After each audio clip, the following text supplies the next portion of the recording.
siamo a Roma, oggi stiamo uscendo con questa H20, quindi la Ranieri Shadow 20, fatta apposta per un abbinamento eccezionale tra una collaborazione nata appunto da Honda e Ranieri International. Infatti questa barca è completamente personalizzata con i loghi e i colori di Honda.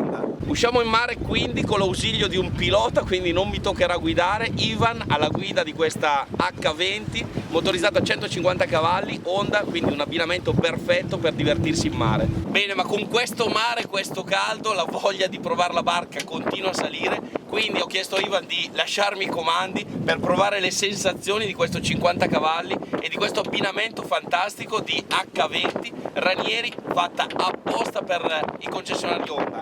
Ingraniamo la marcia, affondiamo il gas e andiamo a divertirci.